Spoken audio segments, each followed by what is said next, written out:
Boa noite a todos. Vamos entrando, vamos se acomodando aqui na aula. Nós vamos dar início a essa aula sobre atualização, técnicas intervencionistas para o tratamento da dor na coluna, baseado em evidências. Vamos compartilhar aqui nossa tela.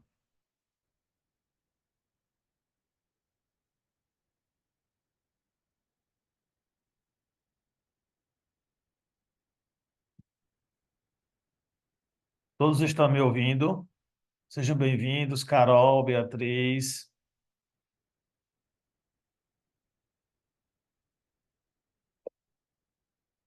Todos, Olá, tudo bem? Todos estão me ouvindo bem?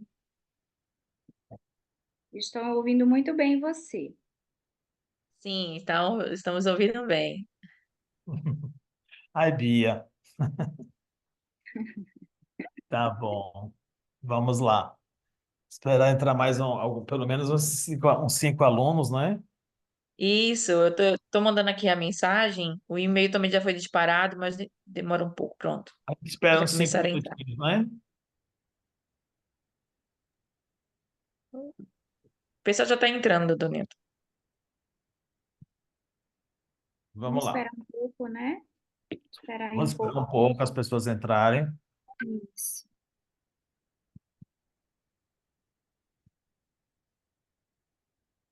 Boa noite a todos. Vamos esperar mais uns 2 minutinhos as pessoas entrarem, que nós vamos dar início à nossa aula. Fique à vontade, viu? Pode se apresentar aí no chat ou falar ao vivo, dizer de onde, o nome, de onde estão falando.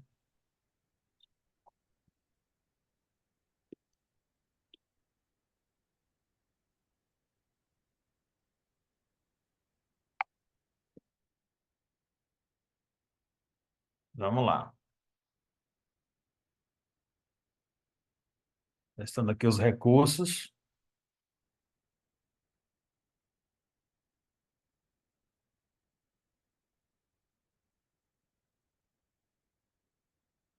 Pessoal, essa aula ela tem vários objetivos, né? Um dos objetivos é a gente se capacitar para continuar atendendo bem nossos pacientes, oferecendo as técnicas intervencionistas e lutarmos contra as ações injustificadas das operadoras de saúde. Então, cada paciente que a gente indica um procedimento intervencionista, a gente enfrenta uma batalha muito grande por parte das operadoras, por parte dos auditores, para negar aquele procedimento. Então, se nós não estivermos muito bem embasados tecnicamente, cientificamente, medicina baseada em evidência, nós não conseguiremos êxito no momento de responder, no momento de contestar as negativas das operadoras de saúde, que é uma realidade no nosso país, infelizmente, independente se a gente trabalha diretamente credenciado ao convênio ou se trabalha por reembolso,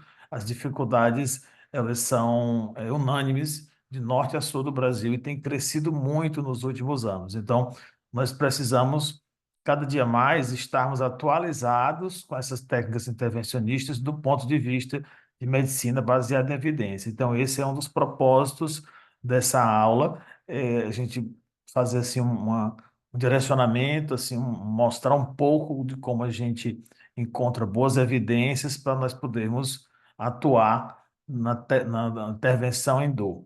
Ó, claro que a gente não vai se aprofundar muito em alguns tópicos, em alguns assuntos, porque seria um motivo para muito mais tempo, não é o objetivo da nossa aula. Tudo bem?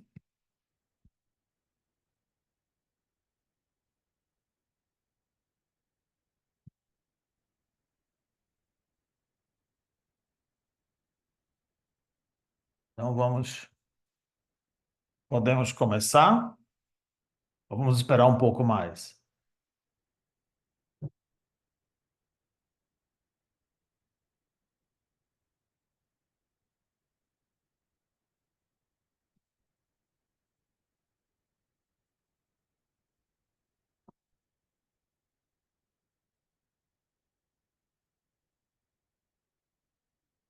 Tá. Então vamos começar a nossa aula sobre atualização de técnicas intervencionistas para o tratamento da dor.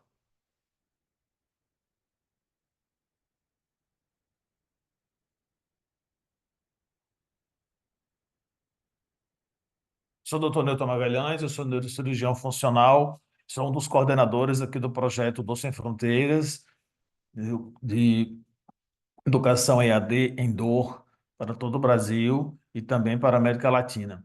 Eu fiz neurocirurgia no Hospital de Restauração em Recife, posteriormente eu fiz o Fellow em Neurocirurgia Funcional no Hospital da Clínica da Universidade de São Paulo, onde eu continuei também com o doutorado na área de dor.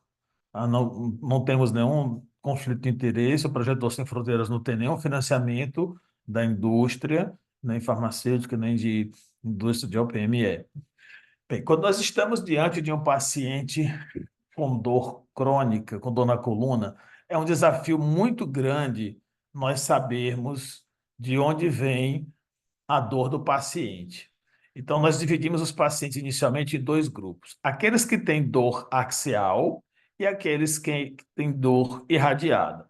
E para cada grupo de pacientes, nós temos uma possibilidade grande de diagnósticos diferenciais. Aqueles que têm dor radicular, nós temos, pode ser uma hernia de disco, né? Pode ser uma compressão, pode ser uma lesão expansiva, nós temos algumas possibilidades também. Temos que investigar como surgiu a dor do paciente, se foi súbita, se foi piorando gradativamente, se tem déficit neurológico associado. Então, nós vamos elaborando o nosso raciocínio clínico de acordo com a queixa do paciente, como ela se apresentou ao longo do tempo. Se nós temos uma dor axial, esse é o maior desafio para quem trata pacientes com dor na coluna, porque nós temos uma quantidade maior de diagnósticos diferenciais. Pode ser uma estenose de canal, se esse paciente tiver uma idade acima de 65 anos. Vamos avaliar se ele tem claudicação neurogênica, se ele melhora ou piora com a flexão, com a extensão, né? Se ele tem múltiplos dermatomos acometidos ou não, se ele tem algum teste assim, alterado, teste de exame físico assim, bem sensível, com sensibilidade e especificidade muito boa para algumas situações. Nós vamos diferenciar se ele tem alguma patologia associada do quadril, do ombro, enfim, nós temos que pensar muito em diagnósticos diferenciais. E é sempre muito difícil a gente distinguir se essa dor é da faceta articular ou do disco intervertebral ou da articulação sacroiliaca. Então, nós pensamos em dor na articulação sacroiliaca em pacientes que têm uma dor lombar baixa, sem radiação, né, que piora com alguns movimentos transicionais, né? Movimentos de sentar, de levantar. Então, quando o paciente piora a dor com esses movimentos, nós pensamos que a origem da dor pode ser a articulação sacroiliaca. Se o paciente tem acima de 65 anos, né, muito provavelmente a sua dor pode ter origem nas facetas articulares. Nós não pensamos em dor de origem facetária em pacientes mais jovens, mas não é isso que nós, assim, isso pela literatura, mas na prática nós temos muitos pacientes com dor axial, que pode ser de origem facetária ou de origem miofacial. Não podemos esquecer aqui do diagnóstico de dor miofacial.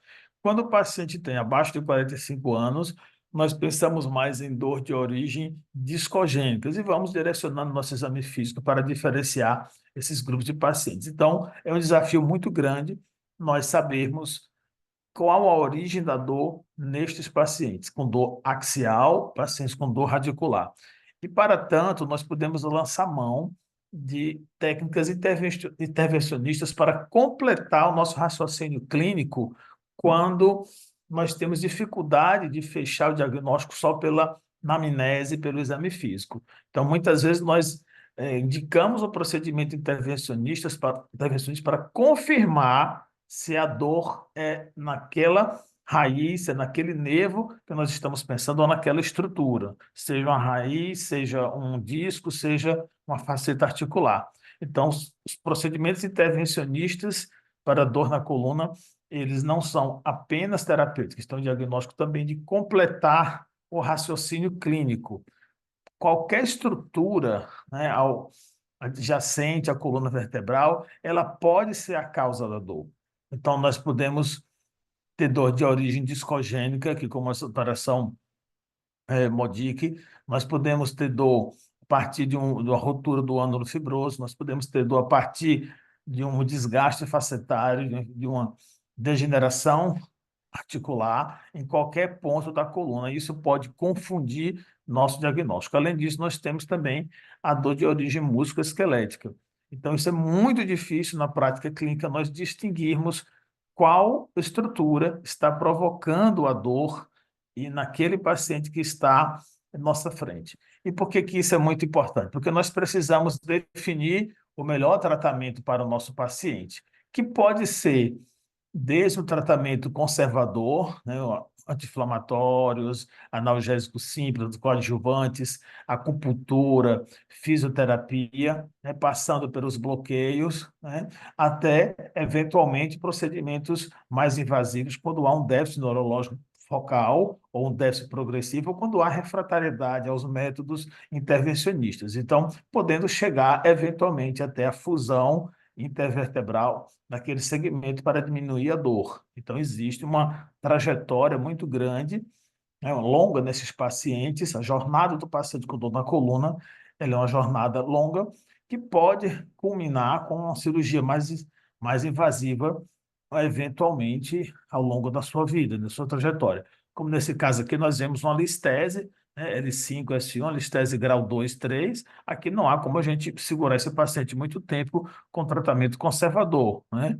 Muitas vezes ele se apresenta para a gente quando chega nesse nível, às vezes ele chega mais cedo. Então, esse é um paciente que ele não vai passar por toda essa trajetória, porque ele pode ir direto para esse ponto aqui de fusão, fazer uma artrodese. Isso foi um caso que a gente fez no passado recente, né? Mas a maioria dos casos de dor na coluna, eles têm dor lombar inespecífica, ou seja, a gente não consegue definir pela anamnese, pelo exame físico, qual a origem da dor. E esse é o grande desafio e é onde cabem as técnicas intervencionistas para o tratamento da dor, quando nós temos a qualidade de vida do paciente comprometida. Ele não consegue trabalhar adequadamente, ele não consegue desfrutar de momentos de lazer com sua família, impedido pela dor persistente. Então, nós precisamos lançar mão de técnicas intervencionistas. E quais são os procedimentos intervencionistas mais usados na prática clínica? Nós temos desde injeção de ponto-gatilho, injeções articulares,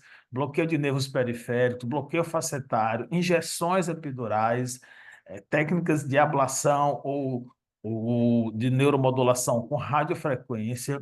Nós temos técnicas de medicina regenerativa com plasma rico em plaqueta ou células troncos, né, de várias linhagens, de várias origens. Nós temos bloqueio de plexo celíaco, nós temos crioneuroablação, neuromodulação invasiva com estimulação medular, por exemplo, com estimulador medular cervical ou torácico, bomba de infusão de fármaco. Nós temos lise de aderência no espaço epidural, né? Nós temos fusão intervertebral, nós temos vertebroplastia, cifroplastia, e, eventualmente, né, espaçador interespinhoso, que está em desuso no nosso meio, e técnicas de dissectomia percutânea, ou seja, nós podemos ter uma variedade muito grande de técnicas intervencionistas, né? Alguns colegas se dedicam mais às técnicas menos invasivas, outros se dedicam às técnicas mais invasivas, e claro que isso é definido de acordo com a clínica, caso a caso, onde o paciente apresenta em nossa frente. Então, é muito difícil a gente definir assim, qual é a melhor evidência em cada situação dessa, em cada procedimento. Nós vamos tentar aqui sintetizar o máximo possível à luz da literatura atual. Então, por que que existem tantas técnicas, né? Porque nós podemos fazer bloqueios, podemos direcionar o nosso tratamento, seja com corticoide, seja com anestésico local, ou com ozônio, ou com plasma rico em plaqueta, ou com células tronco mesenquimais. Nós podemos direcionar para aquela estrutura que a gente julga ser a origem da dor em cada paciente, mediante a anamnese e o exame físico. Então, nós podemos fazer intervenções periforaminais, filtrações, injeções periforaminais, intradiscais, peridurais, nós podemos fazer nas facetas articulares, nós podemos fazer na musculatura paravertebral. Então, existem vários sítios que nós podemos fazer intervenções e podemos fazer mais de um sítio em cada paciente, quando o nosso objetivo é tratar, tirar o paciente da crise, aliviar sua dor, né? Esses procedimentos permitem que os pacientes usem menos opioide, usem menos medicamentos e tenham um retorno mais rápido à sua vida. A maioria são pacientes numa idade economicamente ativa e ficar parado, ficar incapacitado com dor lombar, representa um prejuízo do ponto de vista social importante. Então, tem pacientes que a gente faz bloqueios de ponto gatilho, faz bloqueio facetário, bloqueio peridural, né? Ou seja, o paciente pode ter necessidade de fazermos intervenções em mais de um ponto ao redor da coluna, dependendo da clínica, dependendo dos nossos objetivos. E esses pacientes precisam entender que essas intervenções, elas são um ponto numa linha de tratamento que ele deve seguir. Essa linha de tratamento constitui controle do sono, controle do peso, né, melhora a dieta, melhora a qualidade de vida, ou seja, são várias recomendações, são vários cuidados para que esse paciente tenha uma melhora da sua qualidade de vida, né, a partir do alívio da dor, né? Então, nós vamos nos concentrar aqui em alguns procedimentos principais, os mais frequentes, as, as infiltrações epidurais, que podem ser interlaminar ou epidural caudal, via hiato sacral. Esse é o tipo de procedimento que eu mais faço na minha rotina, infiltração peridural via hiato sacral. Aqui uma imagem do catéter passando aqui, uma imagem de perfil, né? Ela é um procedimento relativamente seguro, mais prático de fazer, mais rápido do que a infiltração, a infiltração interlaminar, né? O paciente sedado, com sedação leve, a gente consegue fazer muito bem, e ao passo que quando o paciente se for fazer com uma infiltração interlaminar, às vezes existem, né, dificuldades técnicas e pode haver lesão de dura mata, o que é indesejável. O paciente pode ficar com fístula licórica, hipotensão, cefaleia pós-punção. Então, essa rota, essa via de infiltração peridural, ela é relativamente mais segura do que a via interlaminar para tratamento de dor na coluna, principalmente se for na parte baixa. A radiofrequência é o passo seguinte, havendo melhora do paciente pelo bloqueio da divisão medial do ramo dorsal, e se a dor voltar a incomodá-lo de forma incapacitante, nós podemos pensar em técnicas intervencionistas mais efetivas, mais duradouras, e a técnica seguinte seria a radiofrequência, que pode ser pulsátil ou pode ser por ablação. A radiofrequência pulsátil, ela é feita no gânglio da raiz dorsal ou outros gânglios ao longo do neuroeixo, por exemplo, esfenopalatino, gânglio trigeminal, né? Na região lombar, nós fazemos muito no gânglio de L2, porque é um gânglio que concentra algumas terminações nervosas simpáticas, mais do que os outros gânglios, e, em tese, ajuda a melhorar a dor de origem discogênica. A radiofrequência pulsátil, ela difere da radiofrequência convencional em dois aspectos. Primeiro é a temperatura que nós colocamos na cânula, 42 graus, e a forma de entregar a energia naquele gânglio.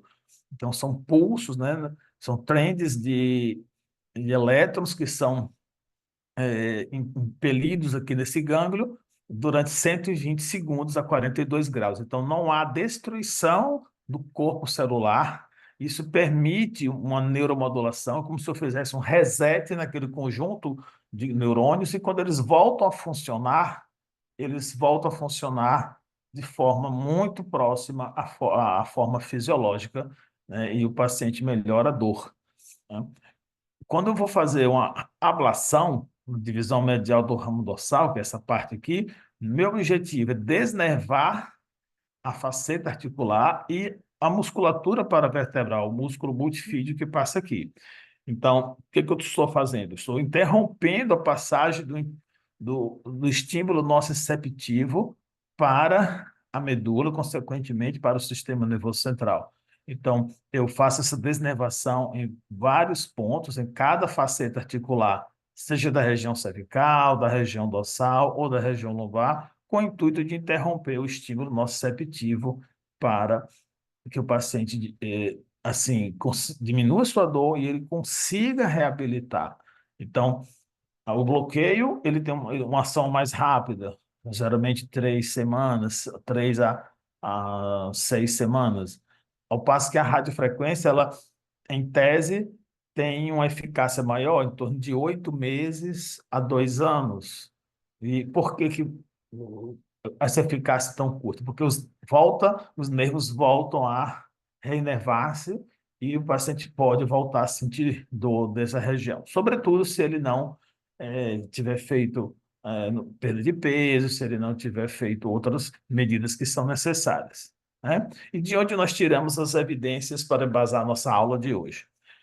Essa revista é a revista da Associação Americana de Médicos Intervencionistas em Dor, é uma das melhores revistas sobre o tema do mundo, é uma revista que tem publicações muito bem feitas, né? Todas as revisões sistemáticas e meta-análises sobre técnicas intervencionistas em dor mais importantes publicadas aqui, elas são assim muito valiosas, elas seguem rigoroso critério de seleção de artigos, de análise de dados, de extração de dados, de classificação da qualidade de evidências, seja para estudos observacionais, seja para estudos, trials clínicos, e é uma revista que é aberta, que qualquer um tem acesso, e na primeira página da revista nós temos esses guidelines disponíveis. Nós vamos falar um pouco desses 4 guidelines aqui, né? Injeções epidurais, procedimentos na faceta articular, técnicas intervencionistas para dor e um pouquinho sobre medicina regenerativa, que é o propósito dessa aula de hoje. Tá? Mas uma revista aberta é a melhor revista de técnicas intervencionistas em dor. Nós tivemos a honra também de publicar um artigo nessa revista.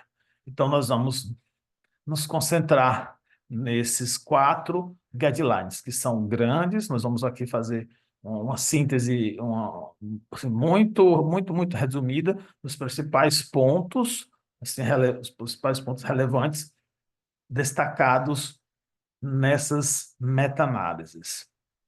Então, a primeira meta-análise, e o primeiro guideline que eu quero mostrar para vocês é sobre técnicas intervencionistas para dor na coluna, a parte 2. A parte 1 é mais introdutória.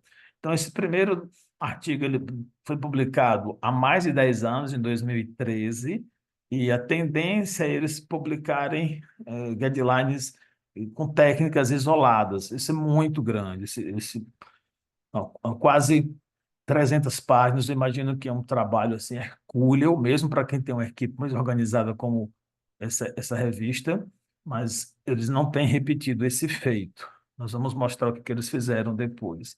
Mas está bem atual, porque não houve muito avanço nessas técnicas. Então, aqui esse artigo resume praticamente todas as técnicas intervencionistas para tratamento da dor. E por que que nós temos tantas técnicas intervencionistas para tratamento da dor?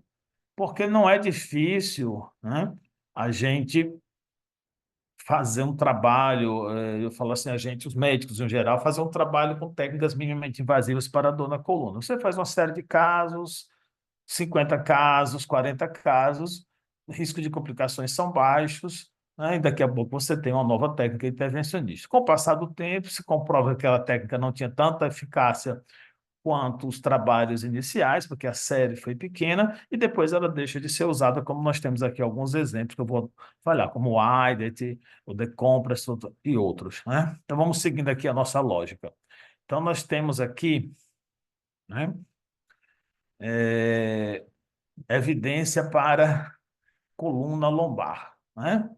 Então, nós temos... Só um minuto para eu trocar aqui. Pronto. Né? Nós temos para diagnóstico do bloqueio da divisão medial do ramo dorsal, bloqueio diagnóstico, ele tem uma boa acurácia, né? Mas é limitado para discografia provocativa. Tanto é que a discografia ela deixou de ser usada, ela não é mais um procedimento que tem o seu uso rotineiro, né? Então, é um procedimento que está em desuso. A evidência para o bloqueio facetário. Aqui, bloqueio de nervo na articulação facetária. E a junção sacroiliaca. Ele é bom, tem uma boa evidência, em 75% a 70% quando ocorre o alívio da dor pelo critério padrão. O critério padrão é melhorar mais do que 50% do score da escala VAS. Tanto é que isso está numa norma regulamentada Agência Nacional de Saúde, a DUT. Então, o paciente só vai para a risotomia se ele melhorar com o bloqueio teste, bloqueio do ramo medial da divisão dorsal, né? Então, bloqueio caudal, bloqueio interlaminar, né?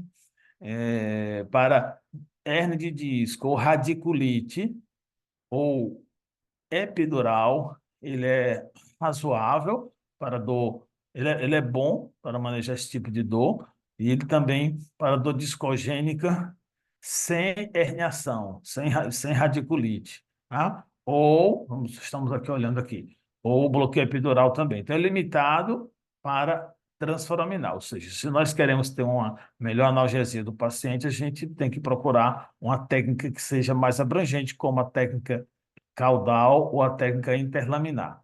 A técnica foraminal, ela é limitada só quando o paciente tem uma situação muito localizada. E é razoável para estenose de canal, né? E, né? E limitada com injeções epidurais, né? Nessa parte para síndrome pós-laminectomia. Então, nesse parágrafo aqui, ele falou para várias situações. Ele falou para dor discogênica, ele falou para síndrome pós-laminectomia, né, que tem uma situação limitada. A síndrome pós-laminectomia é uma das síndromes dolorosas mais difíceis de tratar. É aquela dor que persiste após cirurgia para a coluna vertebral, a cirurgia que era destinada a aliviar a dor. E a evidência das intervenções nas facetas articulares. Ele coloca aqui que é boa para a radiofrequência convencional, né?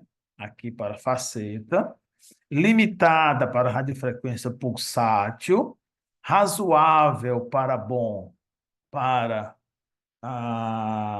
os bloqueios de nervos, né? E limitada para injeções intraarticulares, ou seja, a gente pode fazer na faceta a injeção intraarticular, a gente pode fazer o bloqueio de nervo, pode fazer a radiofrequência convencional pulsátil. Em tese, a radiofrequência pulsátil ela tem melhores resultados, né, de acordo com as evidências, para gânglios, mas há quem faça para nervos, porque há evidências em trabalhos pré-clínicos de que ocorrem mudanças nos microtúbulos dos axônios, né, uma estimulação antidrômica que chega até o núcleo celular, ou seja, chega até o gânglio da raiz dorsal. Então, há trabalhos mostrando que a radiofrequência pulsátil também pode ser usada para dor facetária lombar, mas a evidência é limitada, né? Ela é boa, boa, como está aqui, para a radiofrequência convencional, tá? Para articulação sacroiliaca, né? Articulação sacroiliaca, a evidência para a radiofrequência refrigerada, né? É razoável. A frequência refrigerada, ela promove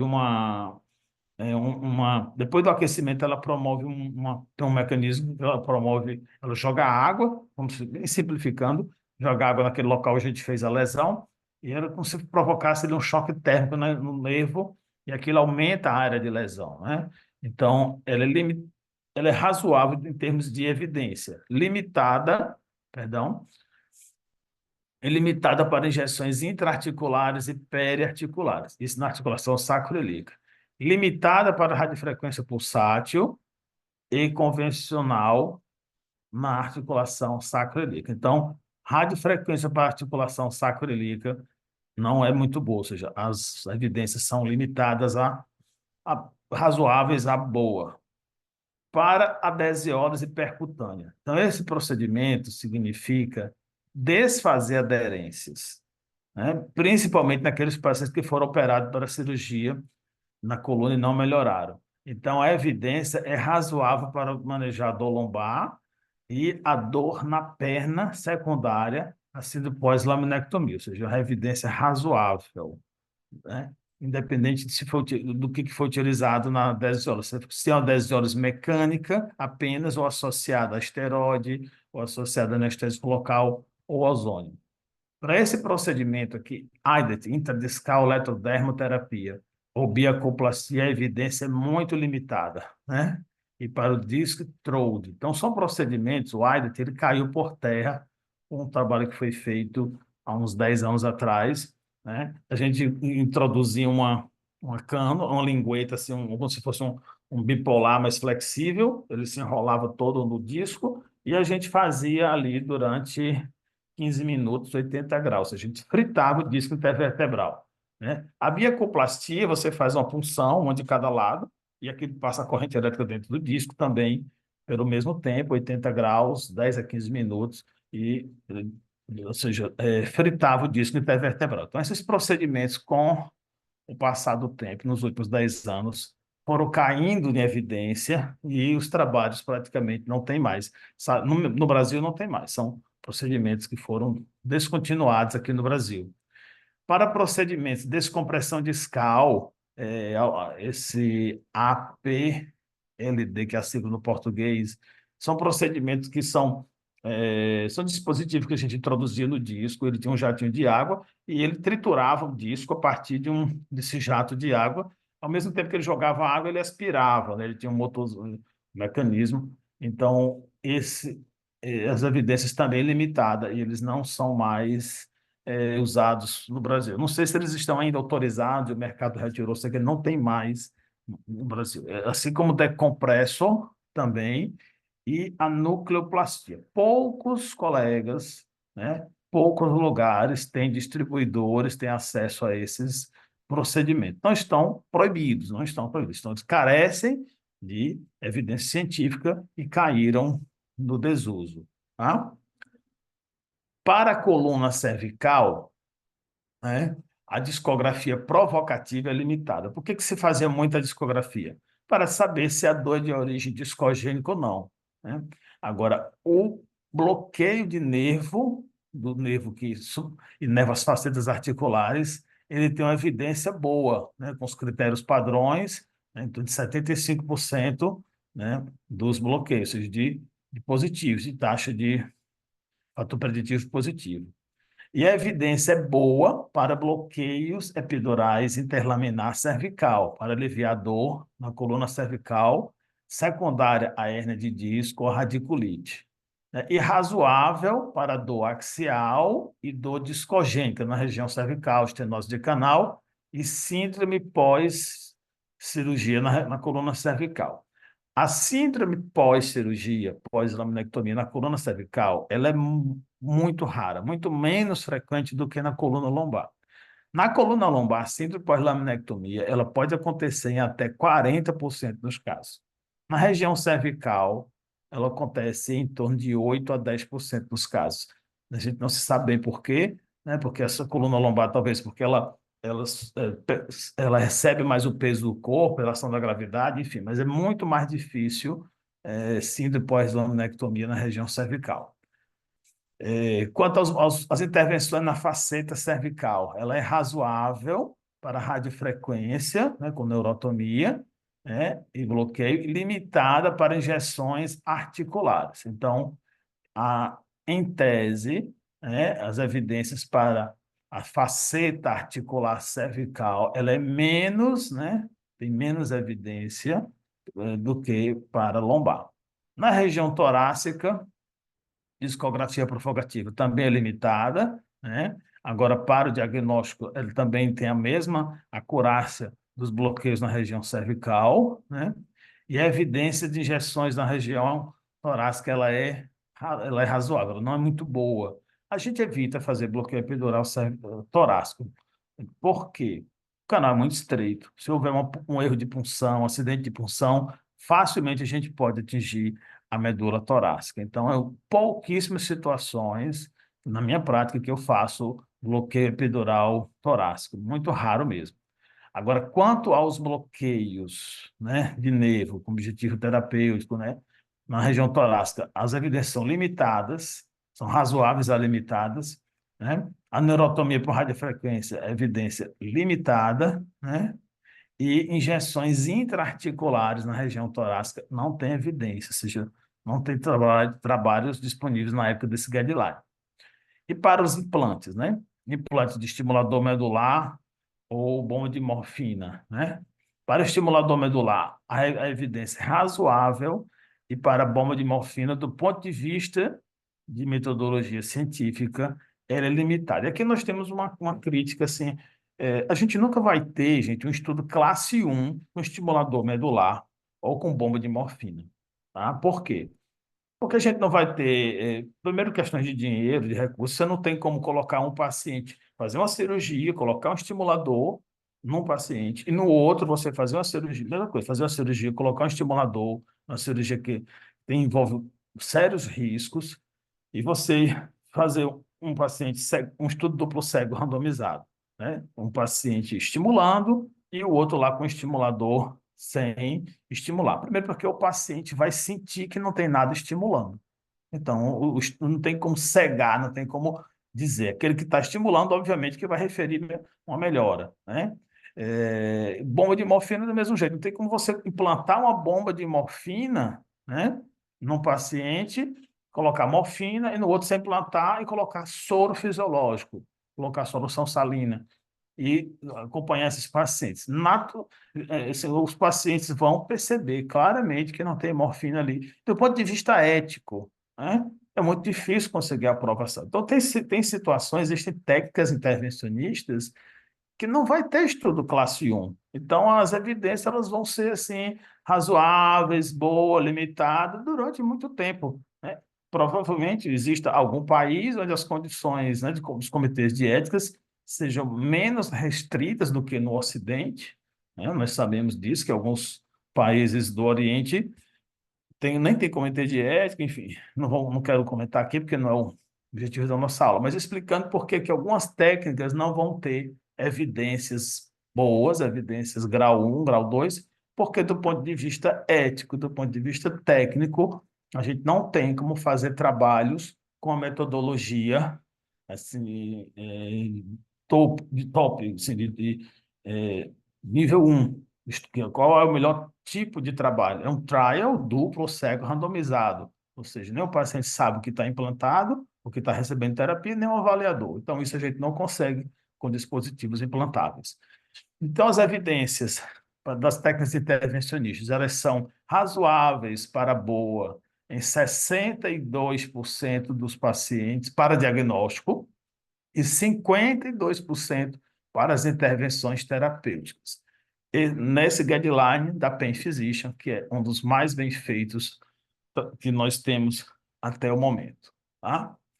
E aqui tem um adendo desse que esse guideline também trouxe sobre anticoagulação nos pacientes que vão ser submetidos a intervenções, técnicas intervencionistas. Então, existem as evidências, são boas para o risco de tromboembolismo em pacientes com terapia trombótica, quando é descontinuado. Então, a gente tem que analisar caso a caso, né? Quando a gente vai fazer uma intervenção, por exemplo, é, injeção epidural ou radiofrequência, né?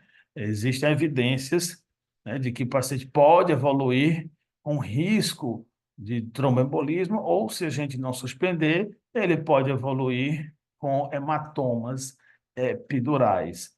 Então, a gente tem que pesar bem cada paciente se vamos suspender os anticoagulantes, né? Os agregantes plaquetários, né, podem as evidências são limitadas para descontinuar, né? Podemos até persistir com eles, manter, se a gente não vai fazer injeções epidurais. Por exemplo, se a gente vai fazer só intervenção na faceta, né, a gente poderia continuar, do ponto de vista de dados. Mas, na prática, se o paciente não tem um risco muito elevado de fenômenos tromboembólicos, a gente suspende, né, de forma convencional. Quanto aos anticoagulantes mais modernos, a evidência é limitada, né, no que se refere à descontinuidade. Então, não há um consenso ainda. Então, a gente define isso caso a caso, tá? Vamos para o nosso guideline número 2, falando sobre as intervenções nas facetas articulares. Então, o guideline anterior, ele é muito grande, envolve várias técnicas, deu muito trabalho fazer, então eles não replicaram, não atualizaram esse guideline anterior ainda. Então, a tendência, pelo que eu percebo, é eles fazerem guidelines com técnicas específicas. Então, o último que foi feito foi esse aqui, de intervenções nas facetas articulares, tá? 2020, intervenções nas facetas articulares, que consiste em infiltração direta na faceta, bloqueio de nervo e as técnicas de radiofrequência. Então, vamos olhar o que eles acharam. E aqui ele traz também o aumento das intervenções nas facetas articulares, os dados coletados são até 2008, né? Foi publicado em 2020, mas porque eles levam muito tempo para compilar esses dados. Então, nós percebemos aqui uma diminuição, né, nos procedimentos intradiscais, ou seja, a discografia provocativa, decompresso, procedimentos para dor discogênicos têm caído muito, seja porque a compreensão mudou mais, assim, o direcionamento é mais para as intervenções facetárias, pelo risco de degeneração discal, pelo risco de infecções intradiscais. Então, houve uma queda geral nesses procedimentos nos últimos anos, né? Assim como nas articulações sacroiliacas também, que é isso aqui de verde, houve uma queda no número desses procedimentos. Ao passo que houve um aumento, aqui em vermelho, né, nas intervenções nas facetas articulares, na adesiólise, e aqui em azul, os procedimentos epidurais, né? Houve um crescimento aqui entre 2009 e 2010, e uma discreta redução aqui chegando em 2018, mas um aumento nas intervenções facetárias aqui. Então, são uma tendência nos Estados Unidos, que é onde nós temos dados estatísticos mais organizados. No Brasil, nós não temos isso, né? E aqui esse trabalho também mostra que houve, paralelamente a esse aumento das técnicas intervencionistas direcionadas às facetas articulares, houve uma diminuição, né? Uma diminuição no consumo de opioides em relação a 2013 para 2018. Então, aqui saindo daquela pandemia de overdose, de mortes de overdose por opioides nos Estados Unidos, né, as técnicas intervencionistas deram sua contribuição para diminuir o excesso, o uso, né, as mortes por... Isso vem acontecendo de forma gradativa nos Estados Unidos também, né? Então, qual é o grau de recomendação dessa meta-análise? Então, para diagnóstico. Então, para o diagnóstico, o bloqueio de nervo, bloqueio facetário, ele tem uma evidência nível 2. Então, só clinicamente nós não conseguimos, né, ter uma acurácia muito boa para definir a origem da dor. Então, o bloqueio de nervo ainda é o padrão ouro, bloqueio da divisão medial do ramo dorsal, ou seja, esse nervinho que inerva aqui as facetas articulares, quando a gente faz o bloqueio anestésico e o paciente melhora aquela dor que ele está se queixando, ele é um fator preditivo, né, positivo, de que o paciente pode melhorar com a radiofrequência, ou seja, ele confirma que a dor vem dessa estrutura, né? Ao passo que, considerando apenas o exame físico, esse nível de evidência para o diagnóstico, ou seja, a minha percepção, por mais que eu seja um excelente examinador, por mais que eu aplique a minha técnica de semiologia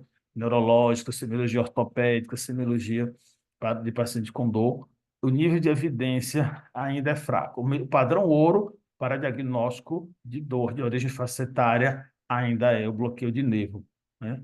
A partir dessas evidências mostradas nesse trabalho. E sobre as intervenções, né? Então, as intervenções, né, na coluna lombar segue, né, que é a tendência. O bloqueio de nervo tem grau de evidência 2 e o forte recomendação para o diagnóstico de dor facetária na região lombar, né?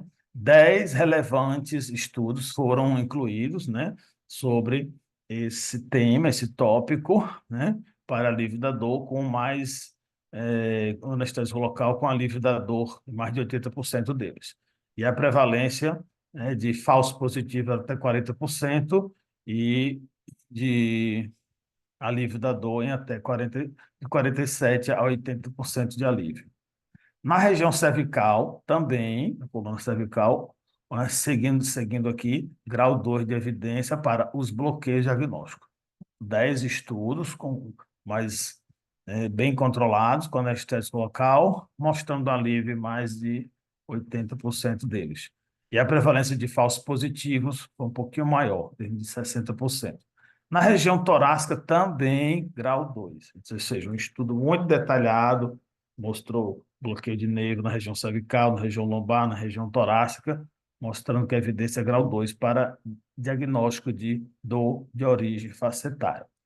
Para os procedimentos, né, as intervenções terapêuticas, ele também foi muito detalhista, esse artigo, né? Mostrou grau 2 para radiofrequência ablativa, né? Para bloqueio terapêutico, né? Bloqueio de nervo terapêutico, grau 2 também, né? E para injeções intraarticulares, grau 4. Ou seja, é mais efetivo eu bloquear o nervo que inerva ali a faceta, não só a faceta, mas a musculatura. Nós sabemos que o nervo divisão medial também, inerva a musculatura paravertebral. É mais efetivo eu bloquear esse nervo do que eu fazer uma injeção intraarticular.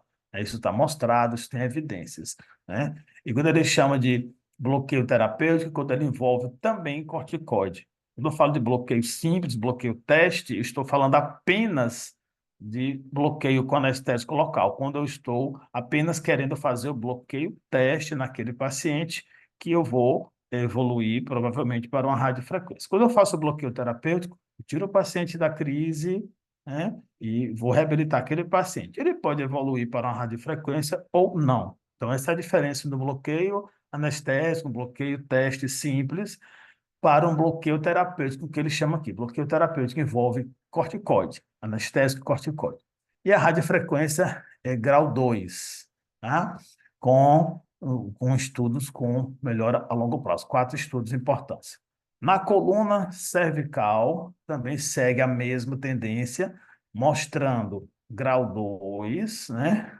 Para a radiofrequência com ablação, né? Grau 2 também para os bloqueios terapêuticos, né? Só que aqui não usa corticoide particulado na região torácica, na região lombar, é mais seguro usar corticoide particulado. Na região torácica e na região cervical, nós não devemos usar corticoides particulados, né? E é grau 5 para injeções intraarticulares, ou seja, se na região lombar não é eficaz, na região cervical, fazer infiltrações intraarticulares é muito menos eficaz do ponto de vista da literatura atual, tá? E na região torácica é menos efetivo, né? A radiofrequência ablativa ela tem grau 3, o bloqueio terapêutico ele tem grau 2, né? E a infiltração intraarticular ela é um pouquinho melhor de evidência. Ela tem grau 3 de evidência com grau de recomendação moderado. Então, um trabalho, se alguém tiver oportunidade de ler, é, é a revisão das revisões. É a melhor revisão sistemática que a gente tem sobre o tema, né, nos últimos anos. Tá? Sobre a terapia antitrombótica, os riscos são baixos, consequentemente, a terapia antitrombótica ela pode ser continuada se você vai fazer intervenções apenas nas facetas articulares. Foi o que mostrou esse trabalho. Agora, se você vai fazer intervenção epidural, aí não, você tem que suspender de acordo com o risco de cada caso. Tá? Sedação, né, deve evitar opioides fortes, mas a sedação moderada leve foi utilizada, sim, nos pacientes, né? Então, isso não é novidade para a gente, grau 2 de recomendação, né? Agora nós vamos falar sobre a medicina regenerativa, tá? Então, o uso, se é seguro ou não de usar esses ortobiológicos, né, para o tratamento da dor lombar. Então, o guideline de 2019, certamente devem ter outros guidelines mais recentes, outras revisões sistemáticas mais recentes, mas eu escolhi esses da revista Pain Physician, porque são os mais bem feitos que eu conheço, os mais criteriosos, mais aceitos no meio da medicina intervencionista em dor. Então, esse guideline ele objetivou responder essas 10 perguntas, mas não vamos detalhar todas, nós vamos mostrar alguns, vamos focar aqui um pouquinho, né? Vamos focar quais são as terapias que são efetivas. Vamos falar de 3 ou 4 desses tópicos aqui. Quem tiver interesse depois, pode usar nossos canais para nos pedir esses trabalhos na íntegra que nós enviaremos para quem quiser. Então, qual é o impacto da dor lombar, né, nos recursos, né, da saúde, nos cuidados com o paciente, no sistema? Então, aqui foi bem detalhado, ele mostrou também pacientes abaixo de 20 anos, pacientes 20 a 44 anos. Vejam, pacientes abaixo de 20 anos, 233 bilhões, né, por ano nos Estados Unidos, né? Na verdade, não foi por ano, foi de 2000 foi de 96 a 2003, perdão. Isso vai aumentando com a idade, né? 44 acima de 65 anos, chega a 796 bilhões de dólares. E aqui mostra, né, o tipo de cuidado que foi feito. Cuidados ambulatoriais, né, pacientes internados, prescrições, né, cuidados de enfermagem, né, internamentos em emergência. E aqui mostra, né, o tratamento para desordens musculoesqueléticas, quanto que foi gasto aqui? 183 bilhões de dólares nesse período de 96 a 2013 nos Estados Unidos, porque eles têm um país muito organizado do ponto de vista de dados estatísticos em saúde. Então, esse guideline de medicina regenerativa, ele mostrou que, as intervenções que podem ser usadas para doença degenerativa discal, estenose de canal lombar, patologia facetária e síndrome pós-laminectomia, ou seja, as principais doenças degenerativas que nós encontramos em nossos pacientes. E quais foram os, as substâncias avaliadas aqui? Existem várias, né, formas, várias apresentações, mas o que foi avaliado aqui foi plasma rico em plaqueta, que é o que é mais utilizado para patologia facetária, e os derivados de células-tronco mesenquimais, que são utilizados para injeções intradiscais. Tá? Então, foram os ortobiológicos que foram avaliados nessa revisão. Então, o resumo das evidências das injeções intraarticulares, né? Plasma rico em plaqueta, né? Uma alta qualidade, assim, de alguns estudos randomizados, mostrou que tem sido um nível de evidência 3, né? Para plasma rico em plaqueta aplicado, né, intradiscalmente. Então, tem se mostrado útil com nível de evidência 3. Não é ruim, claro, mas também não é o top, o grau 1 ou grau 2, como se pensa, como se alguns colegas advogam, né? De acordo com essa evidência científica. Injeções epidurais. Algumas situações, por exemplo, síndrome pós-laminectomia ou estenose de canal, em que esses produtos são injetados no espaço epidural, né? Então, nível 4, né? Para o plasma rico em plaqueta e os derivados de células troncos mesenquimais. Para as facetas articulares, alguns estudos clínicos bem, com boa qualidade metodológica, nível 4, né? Para articulação sacroiliaca, nível 4 também. Ou seja, o nível ainda, de evidência ainda não é bom para injeções intraarticulares e facetárias. Tá?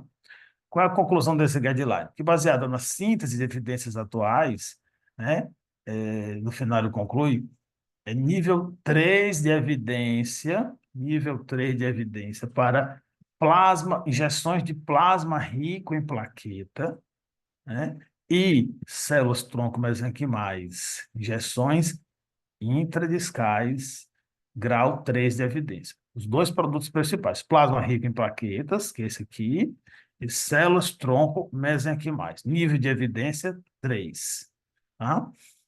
E, enquanto considerado nível 4 para as facetas. Então, nível 3 no disco, nível 4 nas facetas articulares, no espaço peridural e nas articulações sacroiliacas, tá? Usando os critérios que eles utilizaram aqui de avaliação dos artigos, né? Então, ele diz que ainda poderá surgir outras evidências melhores à medida que as séries de casos forem sendo publicadas. Tem várias séries de casos em andamento, mas é uma terapia que está aí, né, que está crescendo o seu uso e que vem nos ensinando muito sobre as patologias degenerativas da coluna vertebral. O outro guideline, por fim, né, dessa apresentação, são as técnicas intervencionistas epidurais, técnicas para tratamento de dor na coluna, publicado em 2001 na PENF. Existe também um robusto trabalho, mais de 200 páginas, sobre as melhores evidências, melhores trabalhos sobre esse tema. As evidências mostram um crescimento exponencial nos últimos anos sobre as intervenções epidurais, que é essa parte aqui, né? Uma leve tendência à queda de 2018 para cá, mas mostrando boas evidências científicas, né? Então, ele explica que o último guideline foi em 2013, que agora eles estão fazendo guidelines com técnicas separadas. Então, qual foi o objetivo? Foi mostrar os procedimentos com infiltrações epidurais caudais, interlaminar, cervical, torácica e transforaminal. Tá? Então, quais foram as evidências sobre as infiltrações epidurais? Para hérnia de disco, obviamente que hérnia de disco sem critério de cirurgia, né? Baseado nos estudos relevantes, né? Alta qualidade, guiado por fluoroscopia, a evidência é nível 1. Então, nível 1 de injeções epidurais para tratamento de dor relacionada à hérnia de disco, né? Nível 1. Para injeções, independente da via, se é a via caudal, pelo hiato sacral, se é a via interlaminar ou a via transforaminal, ou cervical, ou torácica, o grau de recomendação é forte. Então, a infiltração peridural para a hérnia de disco tem uma robusta, né, robusta evidência de dados, né? Para a desiólise, que consiste na desfazer as aderências, né? O manejo de alta qualidade, estudos com placebo, estudos bem feitos, mostra que a evidência é grau 2. É mais difícil fazer estudos bem controlados com essa técnica, com a técnica mais invasiva do que a infiltração peridural. Então, é grau 2. Tudo guiado por fluoroscopia, né? E na região torácica, a gente diz torácica, também grau 2. Então, na região lombar, não há dúvida, na região torácica, grau 2, né? E para técnicas da desiólise, o nível de evidência é grau 2 também. Tá? Para estenose de canal, grau 3 para 2, né? Com um grau de recomendação, né, forte, né? Então, funciona para estenose de canal como tratamento inicial, principalmente para os pacientes que têm um risco elevado de cirurgias mais invasivas, né? Na região lombar, transforaminal, nível 4 a 3, um grau de recomendação moderado, isso para estenose de canal, né? E a desiólise para estenose de canal, grau 2. Então, estenose de canal quase sempre vai terminar num tratamento cirúrgico, na descompressão do canal vertebral, a menos que o paciente tenha uma idade muito avançada ou o paciente tem alguma comorbidade que não consiga fazer essa cirurgia. Para dor discogênica axial, o paciente que tem uma dor lombar ou cervical que não tem radiações. Então, as evidências mostram o nível 2 com grau de recomendação forte. Para quê? Olha, com ou sem dor facetária, especifica aqui, baseado em trials, né, clínicos bem feitos, tá? E acompanhamento de longo tempo, né? Para síndrome pós-laminectomia, grau 2, né? Síndrome pós-laminectomia é uma das síndromes dolorosas mais difíceis de tratar. O paciente já foi operado uma vez, duas, muitas vezes fez artrodese, tem aderência, tem fibrose. Então, são pacientes dificílimos. É difícil uma técnica que tenha realmente boa evidência. Então, ele mostra aqui que, assim, depois da laminectomia, né, tem um bom resultado, seja com ou sem esteroides, nível de evidência 2 com o grau de recomendação moderado. Tá? E a desiólise, o grau de recomendação 1, né, para pacientes com síndrome pós-laminectomia. Essa técnica, né, a desiólise, ou a Mas eu lise consigo das porque aderências, eu fui sufocada, eu fui acordada pela tua merda. Não inverte, tá? Era que eu tô cagando na cara agora. Tá está errado. Não com inverto porque tu não tá dormindo. Tu não tá 2 horas de acordar pra ir pra academia, seu otário. Bora. Tá. Dia, Então, eu te gente, juro. Peitei, peito não, não queimando. Então tu tava está acordado? com Não, eu te o acordei microfone depois do tempo. ligado, Ah, Bruna. como tu viu que saiu queimando? Bruna, seu.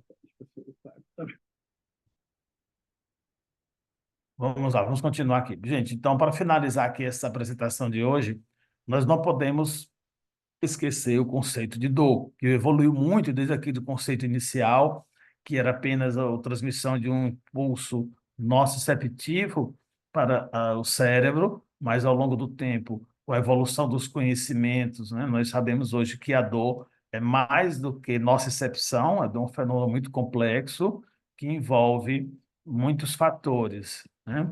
Fatores biopsicossociais que nós devemos considerar em cada paciente. Então, o mecanismo associado à dor, né, ele envolve a nocicepção, envolve o processamento na medula espinhal, envolve o processamento cerebral, envolve a neuromodulação, né, das vias descendentes, ou seja, ele é a expressão da dor, né, ela depende da integridade das vias ascendentes, das vias descendentes, de uma série de processos que são variáveis de indivíduo para indivíduo. Então, nós temos que olhar esses pacientes com dor na coluna, e dor de modo geral, sob o ponto de vista biopsicossocial, para que nós possamos tratar o paciente por completo.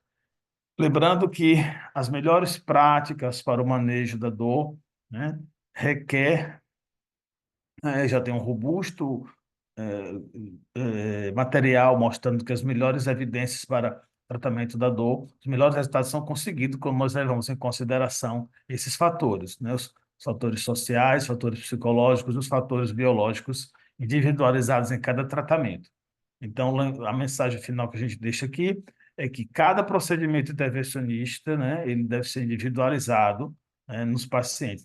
Isso é apenas uma das técnicas que nós devemos utilizar para tratar nossos pacientes, associado às medicações, associado às terapias restaurativas, abordagens comportamentais e técnicas de medicina integrativa. Então, em cada paciente, nós devemos avaliar minuciosamente a história clínica, valorizar o exame físico, né, e selecionar os pacientes com maior risco de cronificação, selecionar os procedimentos adequados para cada paciente de acordo com yellow flags, de acordo com red flags, para que a gente possa ter um resultado ótimo em cada paciente. Então, o tratamento da dor, ele passa por educação do paciente, né? Ele passa por estratégia de saúde pública, né? E pela nossa expertise de conseguir fazer um tratamento centrado no paciente, efetivo para cada situação, otimizar a recuperação funcional desse paciente, né? Manejar bem as medicações para a dor, eliminar os estigmas, as crenças que ele traz sobre o seu tratamento, sobre a sua condição dolorosa, melhorar o coping desse paciente, para que a gente possa reduzir os riscos e aumentar os benefícios, devolvendo a funcionalidade para esses pacientes.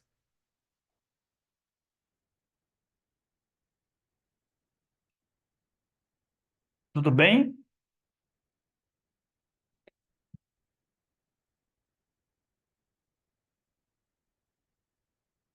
Gente, estamos aqui agora para ouvir as perguntas. Se você não quiser fazer perguntas aqui, você pode fazer no direct, nossos canais, no Instagram ou através do WhatsApp. e a gente pode responder tanto agora como responder depois com calma as dúvidas que porventura tenham ficado dessa apresentação sobre técnicas intervencionistas para o tratamento da dor.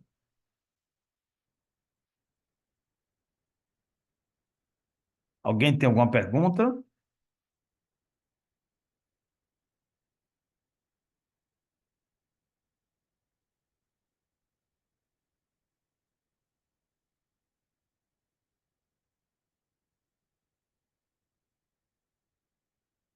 Certo. Ele pergunta sobre a neuromodulação periférica. Bom, não foi objetivo da nossa aula, eu não trabalho com neuromodulação periférica, né, mas poderá ser um tema, eu agradeço a sugestão, poderá ser um tema da nossa próxima aula, falar sobre neuromodulação periférica, que também tem robusto, uma robusta evidência sobre sua prática. Nós somos favoráveis, sim, em muitos casos.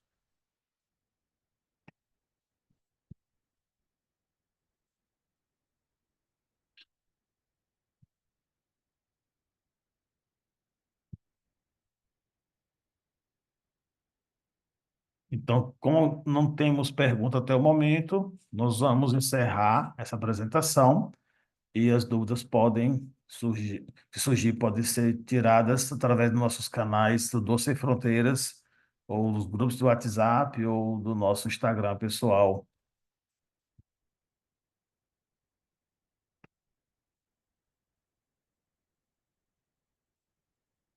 Boa noite a todos.